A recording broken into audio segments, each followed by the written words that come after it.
Hello and welcome to the Klassiki Podcast. I'm your host, Sam Goff. Klassiki is your window into the world of Eastern European film. Subscribers gain access to our library of classic and contemporary titles, as well as filmmaker interviews, video introductions, program notes, and much more. You can sign up for a free trial today at klassiki.online. If you enjoy the show, don't forget to subscribe in your podcast app of choice, and remember you can always get in touch with us at podcast@klassiki.online. We have a bonus episode of the pod for you this week. I'm coming to you from Yerevan in Armenia, where I've been attending the Golden Apricot International Film Festival, one of the most prestigious events in the region and always a highlight of the year for us here at Klassiki. We'll be publishing some writing out of Yerevan over on the Klassiki Journal over the next few days, including one piece that's already available, which collects reviews of some of the programme highlights written for us by the participants of the festival's Critics Campus. So make sure to check that out at the link in the show description and keep your eyes peeled for more in the coming days. While I'm here, I thought I'd grab the chance to sit down with a couple of our favourite critics, Savina, Petkova and Flavia, Dima, both of whom are Klassiki Podcast alumni, to discuss some of the films we've all been watching together, which include a number of Armenian and Armenian diaspora titles, as well as the latest Cannes-approved film from the great Pawel Pawlikowski. So I hope you enjoy this extra episode, and we'll be back with our scheduled programming from next Monday.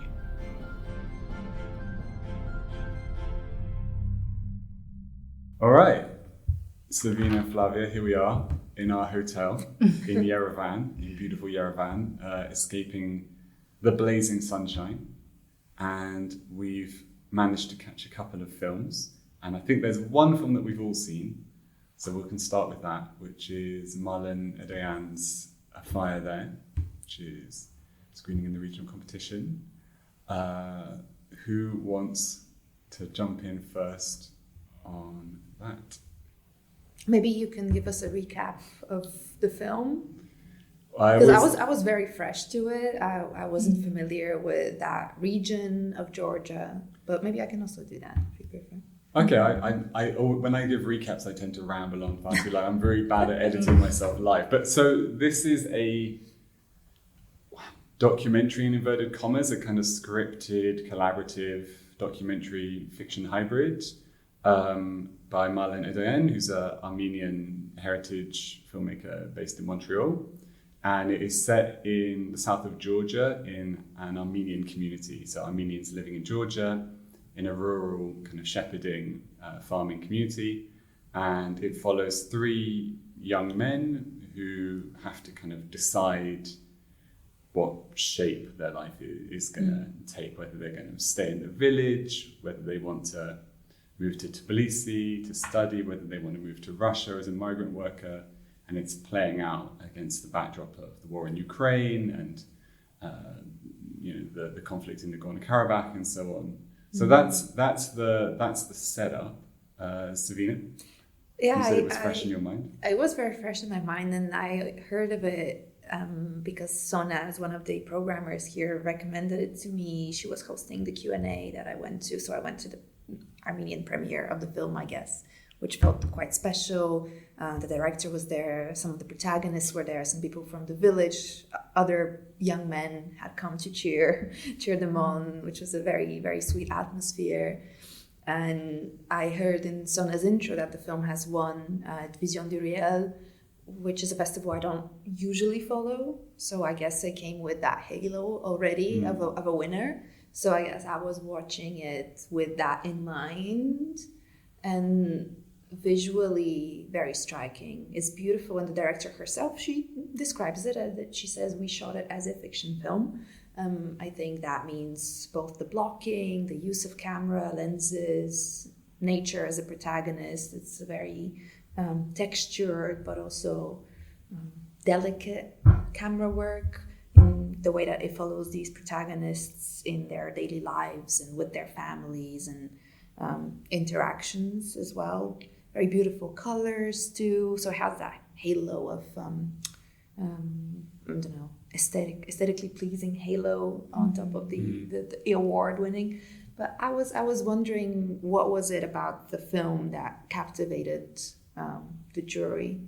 to like rise up more than any other documentaries or hybrids about regional communities and people on the precipice of deciding where their life is going to take them. The geopolitical situation that everything revolves around is probably the biggest selling point, but I was, I don't know, it kept me at a distance is what I'm trying to say. Mm-hmm. I don't know how you felt, but there were times when I was very involved with these characters in inverted commas, of course. I felt like I was part of their lives, and the shepherding and the village life is quite stuff that are quite familiar to me from personal experience. But there were moments that I felt really like I'm looking through a glass wall. So I was wondering whether you had any similar or very different experiences in terms of proximity to the people. I mean, we come from neighboring countries, Savina, so I'm also, I guess all of us from this part of the world have some degree of familiarity with characters. Shepherding experience. The shepherding experience. As a person of shepherding experience. But I would like to riff on this comment that you made about the fact that you don't really follow Vision du Réel closely, so you wouldn't want to comment on how it fits into the general landscape of the festival. I'd say that this is like a type of cinema that the festival has been cultivating quite a lot throughout the last decade or so. This programming, it's a festival that I follow every year, so they're very much into hybrids and these kinds of softly fictionalized kind of dispositives that draw from authors such as Lisandro Alonso and so on, originally. I wouldn't say that this film is very clear about the fact that it's a hybrid film in contrast to others. I mean, Not at all, no. I think that it's a bit deceptive in that sense, and this is something I kind of disliked by the moment that I realized that there was some scripting and some staging and some reenacting involved in it. But I didn't necessarily, I mean, for the first hour, when you see these, again, 3 young men, they have just graduated or, again, are in their really early 20s, so they're about to take this decision. I think what I struck really close to home was that all of them, in one way or another, don't really see their future in the community. I mean, they all have to grapple with emigrating, with leaving for better opportunities in life, and this is something that I related with on a very, very deep and personal level. But I kind of contended a little bit with what the film does with that in the end. So you have one of the characters who is a bit more, let's say, fleshed out in terms of characterization. So he's the more studious type. He clearly comes from a more privileged family from within the community, judging by the kind of furniture that they have in their houses and so on and so forth. And he ends up going to study to Tbilisi and gets involved into the pro-democracy protests that we all know happened a few years back, 2 years ago. And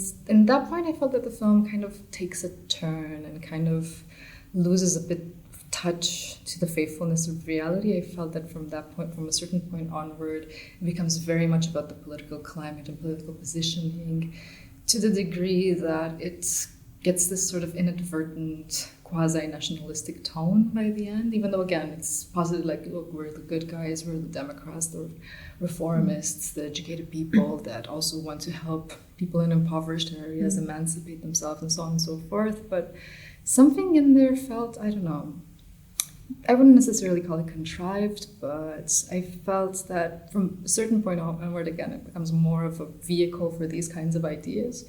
They're eminently political, more than about the cinematic practice that it establishes in the first hour. I had a chance to have a quick chat with Marlene, the director, and there's a sequence towards the end where the character who goes to Tbilisi to study, to take part in these protests, the socially mobile character basically delivers this kind of manifesto-style monologue to his friends about the need to get rid of the incumbent Georgian government and to establish democracy in the provinces and so on. And the director told me that was completely unscripted. That was just him, I don't know, improvising, whatever verb you want to use. That didn't come from her. It kind of came later in the process of shooting when I guess these guys had felt more comfortable within their skin in front of the camera. So it's interesting that the most kind of political moment, if you like, in the film is actually the less scripted one. I get what you're saying, and Savina, I get what you're saying about the distance that's kind of introduced over the second half of the film. I guess it's kind of inevitable, you know, this question of the relationship between geopolitics and these smaller communities and these smaller nations. I think one of the points that the film's making is that for people from a community like this, there are basically three options, which is, you know, Russia, Tbilisi, stay in your village. And so if the film starts to feel a little distant or a little schematic, it's because there's like a schematic quality to their lives. I mean, whether that makes for a satisfying human drama, I guess, is a different question. I kept thinking about a film, and I hate talking about a film in order to bring in another film, but it's quite different geographically set. Film from, I would say, 6-7 years ago, by Francesco Montagnier, called Brotherhood. I don't know if you've heard it. It had a relatively small festival run. I think it was just before the pandemic or right after. I'm a bit murky on the exact year, but it's film set in Bosnia, in a village, traditional society where three brothers at different ages are kind of deciding what to do with their lives, and I think their father is an imam, I think. So there's a lot of also the pressures of the shepherding culture, because they're also shepherds, choosing Not the path. everyone in Eastern Europe is a shepherd. Exactly. Clarify. Yeah. Just all the ones on screen. But yeah, they were obviously struggling with their path forward, and also they had the brother bond that was defining. They were defining each other through each other in a very interesting way. And it was very much about masculinity and manhood and trying to get away from whatever your prescribed life should be like in that village. I haven't watched the film since it came out, but I remember feeling super close to these characters and finding it a beautiful blend of nature and people, and felt like I really got to know these characters. As I said, it's a very different film. It's not fair to hold the film up to the standards of another film, but I'm just curious how these two films could exist side by side and how they could inform each other, even though they're speaking about a very different context, but, you know, broadly in the same geographical part of the world. And was that film a documentary as well? Yeah, I think it was kind of also had some hybrid elements to it, but it was also shot over 4 years with these people. The director wasn't part of that community as well, so it was just like getting to know them in a certain way. So that introduced the framework of potential script here and there, and it was also very cinematic in that big C way of the world. Yeah. Yeah. Oh, wow, that's a beautiful film. I haven't thought about it in a while, but yeah. Yeah, that's a really good comparison, and it's true. It feels a little bit that, again, the characters here are vectors of these positions more than being fully fleshed out. I think one of the attempts to characterize one of them, which is ostensibly the one who would like to remain in the community, has to do with his long-distance relationship with a dance teacher, whom I didn't really understand if she's based in Armenia or... But anyways, I mean... She's not in the village. She's not in the village, and we see this poor guy getting slowly ghosted. Painfully ghosted by her. So I felt that was the only, let's say, more humanizing element, let's say, in the trajectories of these young men. And I felt that, for example, the most schematic scene was when the three protagonists, together with some other friends of theirs from the community, are gathered around the proverbial fire, which also opens and closes the film by means of this poem that is recited, and it's put in conjecture with these mural paintings. But anyway, coming back to the titular fire, which also again felt a bit hammy, you know, that you have the scene which most clearly states the intentions of the film also being the titular scene, and all of them, you know, discuss, okay, are you going to Russia? Do you have any qualms? You have, of course, the more educated the young man who's speaking about having European aspirations and maybe going towards the West and having a better life as a migrant there, and the kind of choices that you have to do. And still, I felt it was interesting, again, as a portrait of these men who are stuck between these two pretty big imperial forces at the crossroads, and who have to take these kinds of decisions versus an environment that, as in all of post-Soviet Europe, I believe, is really deeply affected by deindustrialization and by the collapse of local economic structures like the kolkhozes. And I think like a really poignant part of the film is actually set into this former like dairy factory. Milk factory. I love how in Soviet context you can put the word factory after anything. Milk factory, wine factory. Yeah. Well, check out this professional segue. Another film from the regional competition, which I guess deals with the question of humanization of characters who might otherwise be reduced to say schematic roles, is a film that Flavia you've seen. I haven't had a chance to see yet, which is Outliving Shakespeare, the new film by Ina Sahakyan. I really liked her last film, which was an animation called Aurora's Sunrise, about a silent era Armenian actress who survives the Armenian genocide and ends up in America. This one is not an animation, as far as I can tell, but that's as much as I know about it. So what is Outliving Shakespeare? So, the outliving is quite literal because the protagonists of the film are quite advanced in their ages. They're somewhere between 68, I think, is the youngest person, and who's part of this ad hoc theater group that is put together at a retirement home, and I think the oldest is 92. It's a film that I think starts out pretty strong, sticking to this, to observing how this group is formed and how and sort of characterizing each of the people who end up playing in not necessarily like a per se adaptation of a Shakespearean text, but rather like a loose adaptation that brings in together bits and pieces, parts and elements from his most famous plays, and by this I mean Richard III, Hamlet, of course, and Romeo and Juliet, which makes for a great comedy. In one particular scene where they're doing the casting for this ensemble, and they're having a debate over the fact that Romeo and Juliet, of course, were pre-teens, and you have these people in their late 70s reaffirming their youthful qualities for the sake of the role.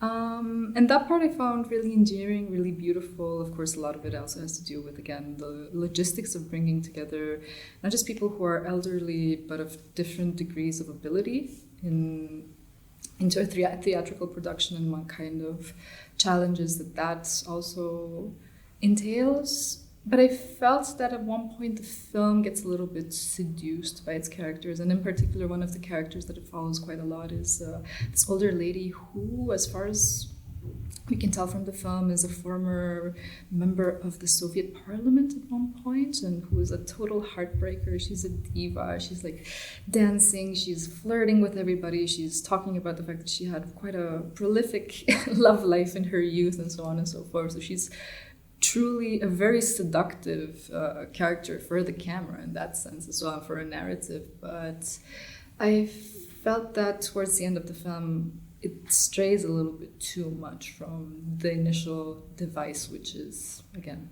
seeing how to put together this kind of therapeutic artistic project that serves elderly people. And there's various other projects like this, in Romania as well. I'd like to mention like a film made by documentarians Sandra Hüller and David Schwarz, who were also documenting a similar project at an elderly home for the Jewish community in Bucharest. But there I felt, in contrast to this film, which doesn't really touch upon the memories of the participants in a political sense, that this other film, which was released in 2019, I believe, had very much to do with the memories that that these people had of the communist resistance during the fascist years of Armenia. Whereas here I felt that the politics is much more rooted in quote unquote the present of the film. So it's also shot over quite a long period of time, at least 2 years. And so interspaced throughout, again, the stories of all of these characters and the story of the ensemble, you have like a chronicle of the siege and ultimate annexation of Artsakh, which is the Armenian name for the Nagorno-Karabakh region. And in that sense, I felt that this is, like an undercurrent that traversed all of the Armenian films that I saw here, including one that I saw together with you, Sam, which is called Here and Elsewhere. Yeah, Here and Elsewhere. Now you're doing the segues. I'd love to talk about Here and Elsewhere, but just, I'm interested. So in this film, like, what's the relationship posited between Shakespeare and these elderly Armenians? I mean, is there some kind of claim of particular affinity between the Armenian spirit and Shakespeare, or that's more just a framing device? It's more of a framing device, I think, that has to do with the fact that the one person who is mobilizing and rallying the troop, and also, again, working on what seems to be the entire production of this play, so from writing it to casting people from the retirement home to working out the decors and the scene play and everything, handling their various problems. So again, there's various really charming moments. Again, I mean, some of the characters fall in love throughout the play and get married, and that's a really funny and playful scene. Others talk about their past and their love lives, and things that they've gone through in life by means of, again, relating to Shakespeare's characters, but I mean, at a deeper level and more structural level within the film, I wouldn't say that. Again, this might have been very much outliving Ibsen if the director of the theater ensemble had an affinity for him instead. Well, I will just jump on the opportunity you offered me there to just talk briefly about the film Here Elsewhere by Shahbazian, which is another regional Armenian competition title. Shahbazian is, like a lot of the filmmakers who come to Golden Apricot, he's Armenian but based outside of Armenia. He's lived in Belgium, I think, for several decades at this point.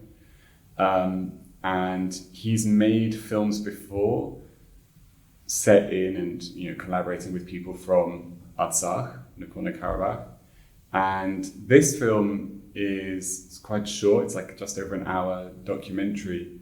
What happened was when Azerbaijan blockaded, basically besieged Nagorno-Karabakh a few years ago, as that conflict was intensifying again, and Combs was no longer able to travel there to film, he bought a new iPhone for a friend of his who was living in Stepanakert, the capital of Artsakh, and asked him to film his life there. And as far as I can tell, basically directed him via WhatsApp messages from afar. So he would be receiving the footage his friend was shooting, and he'd say, "No, don't do it like this, do it like this," and kind of, I guess, honing his friend's eye from a distance, if you can put it like that. And so, the film is made up of quite kind of unassuming iPhone footage of life in a besieged city, kind of plagued by food shortages, by power outages, and ultimately the film kind of documents the families fleeing of Artsakh for Armenia proper, as basically the entire Armenian population was eventually forced to do. And I think one thing I found really valuable about the film is that in its very form, it reflects something that you see a lot in these films and at this festival, which is that the question of Armenian identity is so split between different diasporic communities and different kind of types of Armenianness, both inside and outside of the literal country of Armenia that we're in. And whatever my reservations about the kind of standard documentary ethics questions around the way that the film is approached, I really valued that kind of formal representation of this question that hangs over the festival more broadly about Armenian identity. Well, look, Golden Apricot is not only for Armenian and diaspora Armenian films, and there are some big hitters of the festival circuit in town as well, including Pawlikowski, who I saw introducing his most recent film, Fatherland, which was at Cannes earlier this year. So that's a film people may be more familiar with, even if they haven't seen it yet. So yeah, Fatherland, Pawlikowski. Savina, what's your relationship with Pawlikowski, first of all? And where does Fatherland sit into that relationship? This is a film about Thomas Mann, the great author, and his daughter Erica, played by the wonderful Sandra Hüller, who travel from LA, their kind of home in exile, back to Germany in 1949, and the kind of question of German identity and culture in the aftermath of the Nazis. Yeah, very German film. I did not expect that from Pawlikowski, I have to say, even though he's a great chronicler of our recent past. I mean, recent in the broad sense of the term, I guess, since the Second World War. So I think I'm a huge fan of Cold War. I love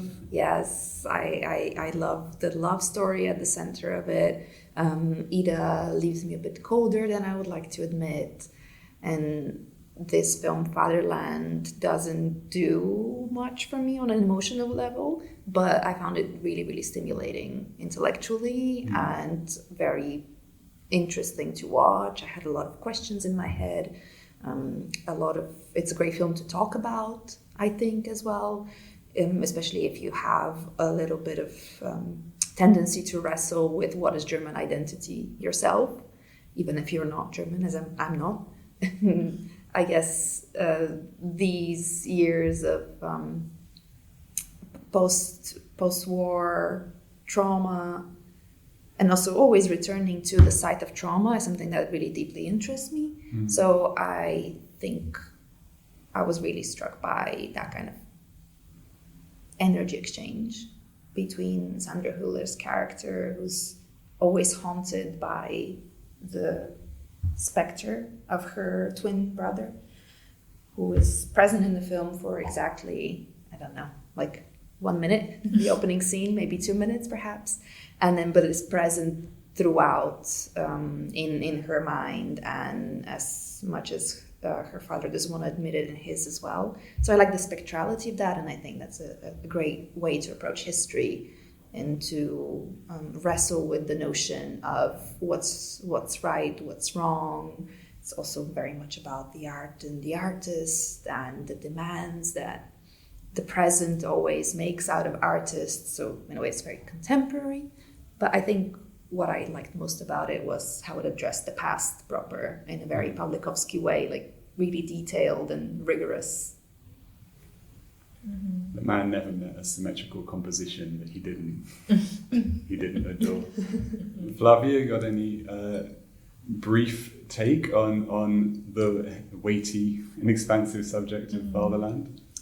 Oh, that was such a treat of a film for me, because I was really passionate about the figure of Klaus Mann, so the son of Thomas Mann. In my college years, I even have like a East German copy of Mephisto in my book collection. So the film, starting out with him, and he's performed by an actor that brings a lot of Klaus Kinski, I think, to the performance as well. And it was he was the lead in Hidden Life. It's August. Deal. August Deal. From Inglourious Bastards. Exactly. Terrence Malick supremacy, please. Yeah. So, I mean, when the stakes are already set at this level from the get-go, and from the very beginning in his intervention, he sets out the tone of the film, which is, again, about the public responsibility of intellectuals and artists in a moment of strife. I like the fact, as Savina said, that the film is very, very rich in details. So if you've ever been even slightly interested with the works of Thomas Mann or his lives or whatever, it's going to be such a treat, to the degree that I believe that maybe for audiences that are not that interested in it, it might be a fault. It might be a bit inaccessible for them from that point of view. What I do find interesting, I mean, not to, again, to reprise Savina's arguments, it's been a bit of a while since I saw the film, and I've been really struck about the fact that it talks about how people experience their emotions vicariously through artistic work and through relationships with others. I mean, the entire drama of father and daughter is very much has to do with the fact that they're unable to connect with each other emotionally, and only by proxy through either the speeches that he writes or she co-writes for his father. And again, she sort of seems this kind of character who's stuck at the crossroads of having to manage the lives of all the men around her and not really with a lot of space left to herself. And without giving away the final scene, but that one is really beautiful and really encapsulates upon this entire emotional unavailability that these characters sort of create for themselves by over-intellectualizing their activity and their relationship with society and all of that. And it's also like a very beautiful reference to Andrei Vaida in that final scene as well. I felt. So to Ashes and Diamonds. Yes, yeah, in a ruined church, without giving too much away. I mean, I just recently finally finished reading Dr. Faustus by Thomas Mann, which had been on my list for years, and is his big kind of epic treatise on how German culture collapsed into Nazism. So I was very primed to respond to this film, and I did enjoy the little Easter eggs for fans of German culture, when he meets Wagner's grandsons, when he meets the disgraced Nazi actor Grumgens, when someone's playing a Bach piece in church and so on. So I enjoyed that. I enjoyed doing the Leo DiCaprio pointing meme of various aspects of German high culture. I think the film was almost for me kind of stuck between wanting to explain all those references and wanting to leave them kind of slightly more opaque, and it felt slightly caught between two stools. And it's quite a short film. I almost wished it had been very long and more drenched in symbolism and metaphor and reference, but for the brevity that he approached the story with, I think it does capture